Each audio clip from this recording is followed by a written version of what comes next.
Today's lesson is What's in a Name? Names in Everyday Expressions. Hi, everybody. I'm Roger. And I'm Mike. And today we're going to be talking about idiomatic expressions that have names in them, usually first names of people, common first names. And they are part of everyday expressions, expressions that we use every day. Notice that every day is two words, but if you use it as an adjective, it's one word, everyday expressions. That's right. A lot of these people are not really people, although some of them actually did exist.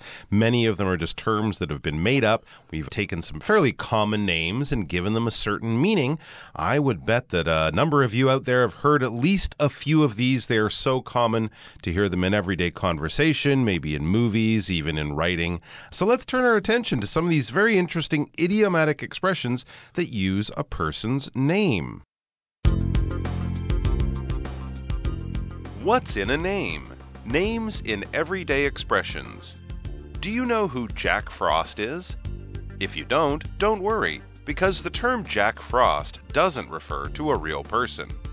Rather, Jack Frost is an example of an idiomatic expression that uses a personal name. Learning about such idioms can help us understand how the English language is connected with culture, history, and behavior.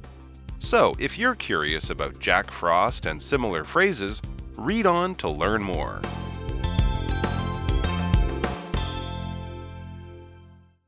大家好，第一部分介绍名词 idiom， 它的意思是惯用语或是成语。例如 It's raining cats and dogs is an English idiom used to say that it's raining very hard. 下猫狗雨是一个英文惯用语，用来表示雨下得很大。或者 Using idioms in English sometimes makes your speech sound more natural. 用英语惯用语有时能让你的言辞听起来更自然。再来看到名词 behavior， 表示行为或是举止。例如 The teacher praised the students' behavior during the field trip. 老师赞扬学生们在校外教学时的行为。或是 By 6 months, babies can already display a wide range of behaviors. 6个月大时，婴儿已经可以表现出各式各样的行为。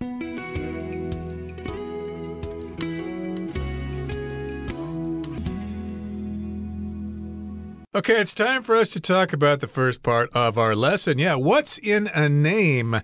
Yeah, what exactly can we find in people's names? We've got these everyday expressions, and we begin with a question. Do you know who Jack Frost is? I know who Jack Frost is. It's not a real person, of course, but I remember that it was starting to get cold in like November or December. My mother would say, oh, looks like Jack Frost is coming because it's all cold outside and there's frost on the grass. You'd see the frost on the grass or maybe on the inside of your windows as the temperature difference between the outside cold winter air and the inside warm air in the house creates that frost, those beautiful little crystal designs on the inside of your window pane. So do you know who Jack Frost is? Well, if you've been in a cold country, you probably would. It says if you don't, though, don't worry because the term Jack Frost doesn't refer to a real person. Okay, to refer to is basically to talk about, to mention, to bring into the conversation. If I refer to my friend when telling you a story, then probably my friend was involved in the story.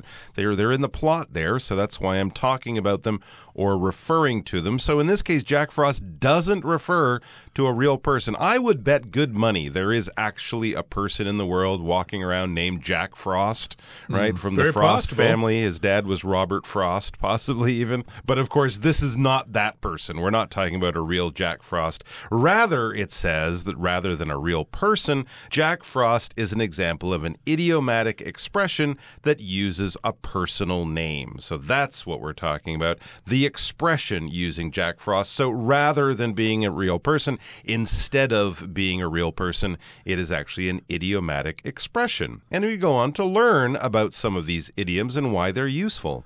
That's right. It's an example of an idiomatic expression and it uses a personal name.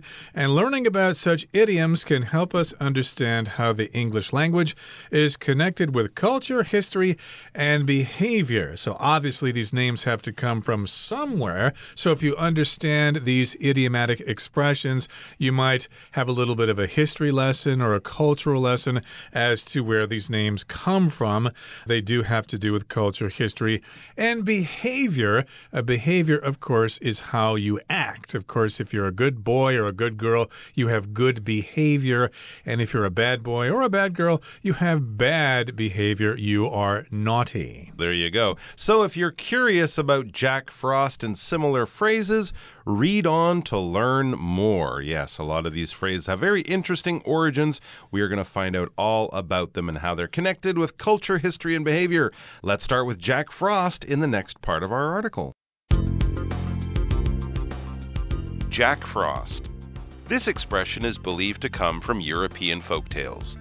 Jack Frost personifies the chill of winter and is imagined as a mythical figure who brings frost and fills windows with icy patterns. John Hancock. This expression was born from the famously bold signature of John Hancock, one of America's founding fathers, on the Declaration of Independence. Today, asking for someone's John Hancock is a fun way of requesting their signature.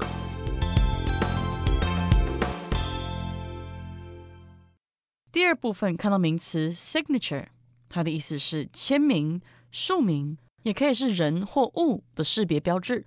例如 The delivery person handed me my package and asked for my signature. 送货人把包裹交给我，并要求我签名。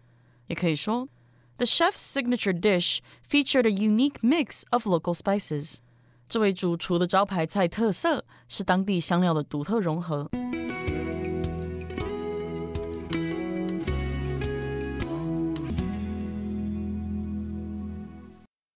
Okay, so let's talk specifically about a couple of idiomatic expressions using people's names. We did mention the one Jack Frost here, but let's talk more specifically about Jack Frost. This expression is believed to come from European folk tales. Okay, so of course Europe has lots of folk tales from various countries, France, Germany, Belgium, etc. They all have stories that have been passed down from generation to generation. That's what a folk tale is. It's kind of a legendary story. It's probably not true, but it's a cute story to tell your kids at bedtime. Exactly right. So these are folk tales, myths, or fairy tales, things like that. Jack Frost personifies the chill of winter and is imagined as a mythical figure who brings frost and fills windows with icy patterns. So there you go. He's a person, I should say, of myth, but he personifies the chill of winter. If you personify something, you are sort of that thing, that idea in human form. That's kind of what we're saying, how someone who has so much talent at something, it's almost they were born to be that or they were born to do that. They personify that. All right, so if you're the kind of person who is amazingly good at some kind of maybe athletic endeavor, maybe you're a super basketball player and you're very tall and you have long arms and you jump high and you run quickly and you have an amazing hand-eye coordination, so every shot you shoot goes into the basket, well, you personify the perfect basketball player. You're sort of like if we looked it up in a dictionary or if we just asked an artist or a writer to create the perfect something, the perfect person to do this, then that person would personify that endeavor or that skill or that attribute. So Jack Frost, he is winter in human form. He personifies the chill of winter and is imagined as this mythical creature who brings frost and fills windows with icy patterns. Yes, especially at the beginning of winter, maybe in November, December, that first really cold day, you often mention Jack Frost using this idiomatic expression. Let's move on to someone with a similar kind of name, John Hancock. I know that Jack can be a nickname or a short version of John. We don't say Jack Hancock, though. We say John Hancock. This is an interesting one because this actually was a real person. Exactly. So this expression was born from the famously bold signature of John Hancock, one of America's founding fathers. on the Declaration of Independence. I do remember back in the 70s, there was a movie out, I think, called 1776. It was also a Broadway musical, I think. And there was a scene in that movie in which the character playing John Hancock signed his name to the bottom of the Declaration of Independence. So that's what a signature is when you're given a document and you need to make it official by writing your name on that document. That is your signature. Don't confuse a signature with an autograph. If you happen to run across J. Joe or Jolene's High or something like that, and you want them to write their name on a picture of them or something, that would be their autograph. But if it's official on a document, that would be your signature. But in either case, you are handwriting your name the way you would, yes, to make an official document. And of course, the Declaration of Independence is one of the most official documents in human history. Many names are on there, of course. You can find Thomas Jefferson's on there, John Adams, people like that, all the people who began America, the politicians who envisioned and wrote out the first legal documents to create the country of America. John Hancock's name is really big. It kind of stands out. Was he more important than everyone else? No.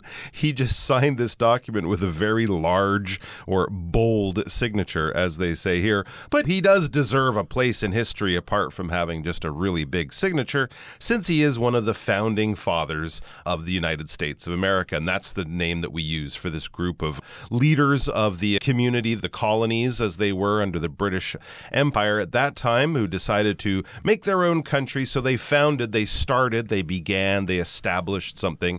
And since, of course, they were all men, we call them the founding fathers. Yes, and it includes many of the first famous names from American history as an independent country. But today, the article goes on to say, long after John Hancock has died, today asking for someone's John Hancock is a fun way of requesting their signature. So if someone says, hey, can I get your John Hancock on this?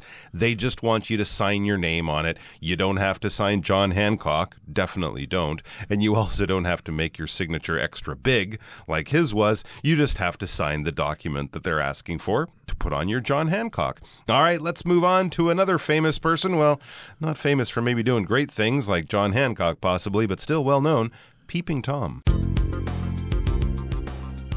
Peeping Tom. Springing from the legend of Lady Godiva, Peeping Tom describes someone who secretly watches others, especially in inappropriate situations. In the legend, Tom the tailor became infamous for watching Lady Godiva ride through town in her birthday suit, which led to this term for a voyeur.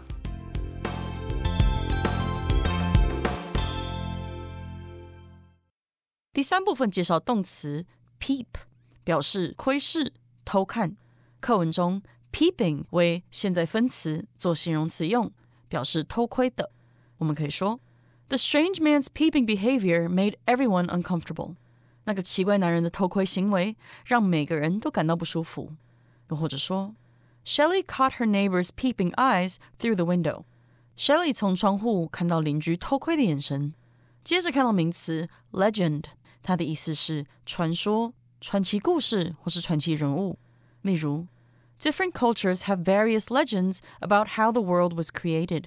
不同的文化对世界是如何被创造的，有着不同的传说。又或者说 Jim has become a legend among guitar players. Jim 已经成为吉他手之间的传奇人物。下一个介绍形容词 inappropriate， 指的是不恰当的或是不合适的。举例来说 The contents of that book are inappropriate for children. 那本书的内容不适合儿童阅读。又或者说 Inappropriate language or behavior at school will be punished. 在学校里的不当言语或行为将受到惩罚。再来看到形容词 infamous， 表示恶名昭彰的或是声名狼藉的。例如 The infamous dictator was wanted around the world for terrible crimes.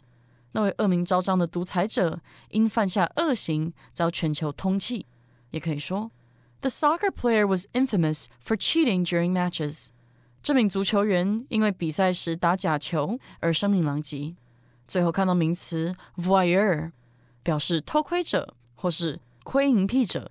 我们可以说 The police arrested a voyeur who was spying on residents in the neighborhood.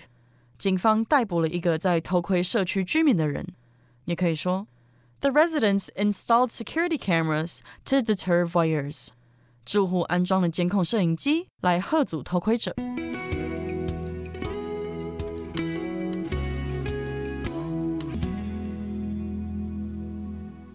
Okay, so the final name we're going to look at today is Tom, which of course is short for Thomas. And so this is a peeping Tom. I should mention the word peep here. It means to look at something, usually in a sneaky way so that nobody else notices that you're doing it. And a peeping Tom here, well, this term is explained in the following paragraph. So let's jump into it. It says, springing from the legend of Lady Godiva, peeping Tom describes someone who secretly watches others, especially in inappropriate situations. So this is a legend, or at least the legend of Lady Godiva. Again, that's kind of like a folktale. Like I mentioned before, a legend is like a name or a story that is passed from generation to generation. And it could be true, it might not be true. Sometimes they're true, sometimes they aren't. We're not really sure. But the legend of Lady Godiva is the inspiration for this term, peeping Tom. That's exactly right. And peeping Tom, as it says, describes someone who secretly watches others, especially in inappropriate situations. You're spying on people when they are expecting to have privacy, expecting to be in a private place. You are spying on that person if you are a peeping Tom. And of course, that is very wrong and largely illegal in most places because no one wants to be watched, especially secretly, in inappropriate situations. Something that is inappropriate is basically not acceptable for sort of public involvement. It's not acceptable to do it in public. It's not acceptable to say it in public. If you insult someone, if you tease them or make fun of how they look or something, that is very inappropriate. Talking during a movie is pretty inappropriate. Taking your shoes off and putting your feet up on the back of the seat in front of you is inappropriate on an airplane. People will complain. They will be unhappy about this. And if someone's in an inappropriate situation and you're spying on them or peeping on them, this might be sort of like someone's looking over the top of the wall as you're changing clothes in the changing room at a store, a gym, or something like that. That's very inappropriate, and in fact, it's probably illegal in some situations. So in this legend of Lady Godiva, Tom decides to look at things that he shouldn't be looking at. Is that right? Indeed. So I think the woman, Lady Godiva, she was married to some official at the time, and he was going to impose a tax or something like that. Cruel. That's right. Right. And so she wanted him to lower a tax or something, and he said, well, if you ride through the town naked, I will do so. That part we're not really sure about, but that's the legend. So again, in the legend, Tom the tailor became infamous for watching Lady Godiva ride through town in her birthday suit, which led to this term for a voyeur. Okay, so if you're infamous, that means you're famous probably for a bad reason, okay? So he became infamous. He became famous for a bad reason. He became infamous because he watched Lady Godiva ride through town naked, okay? So if you're in your birthday suit, you're in the clothes you wore when you were born. And of course, nobody is born with clothes on. We're all born naked.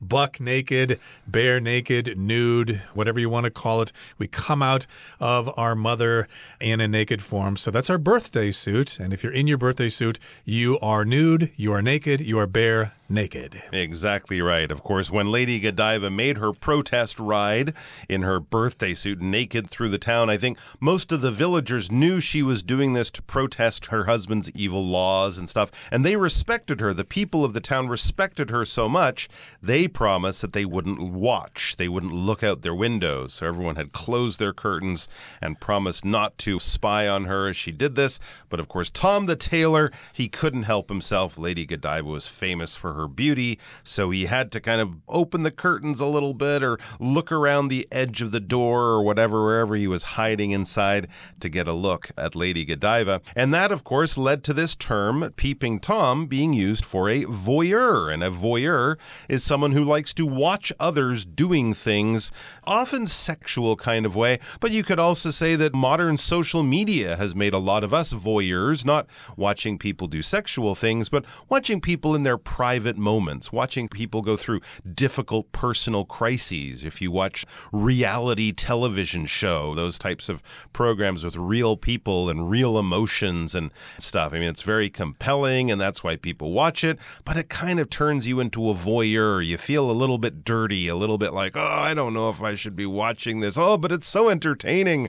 I want to know what's happening next. But you have that kind of dirty feeling, like you did something you wouldn't want people to do to you. That kind of feeling might make us a bit of a voyeur in the modern culture. But generally, it would be used for someone like Peeping Tom here, who is looking at people who should be expecting privacy. He is invading that privacy by spying on them. Okay, that brings us to the end of our explanation for today. It's time now to listen to our Chinese teacher, Hanny.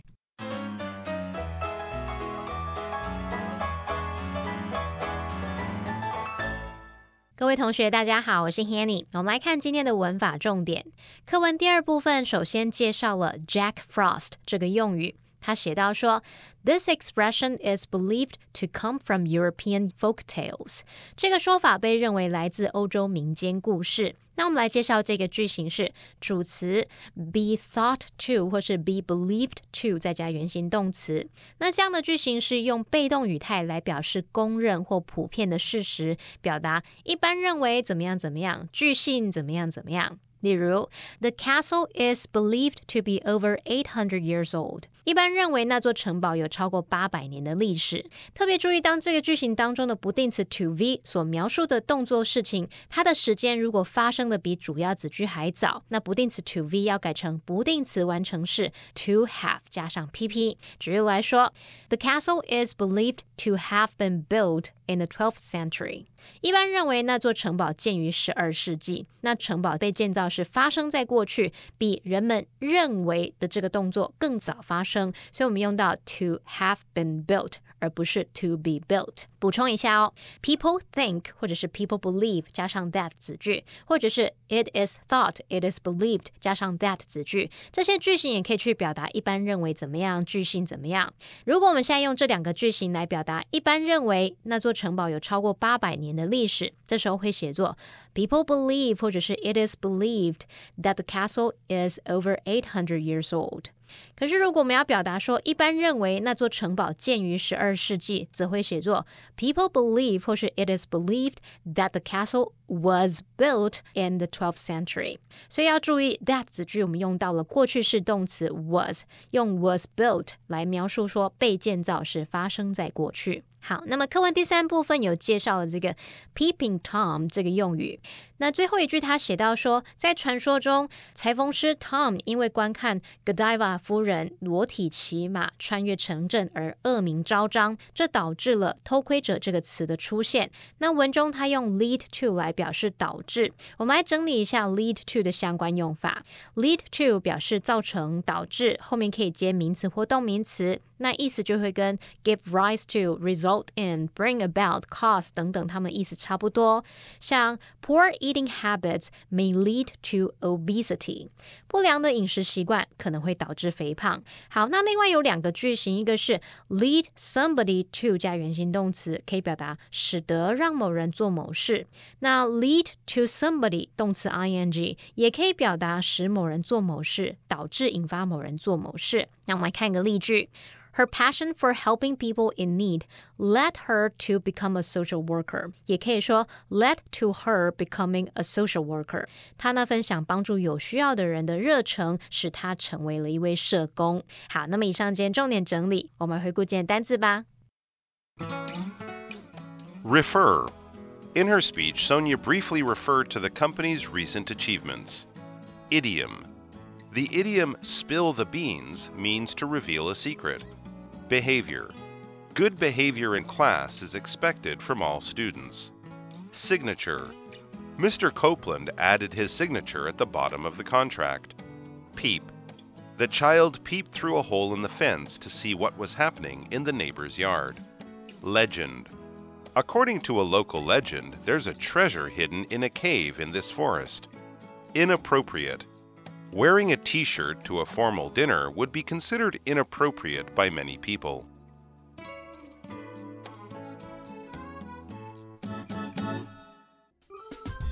Well, that brings us to the end of another edition of our program, and please make sure you join us again next time. From all of us here, I am Mike. I am Roger. See you next time.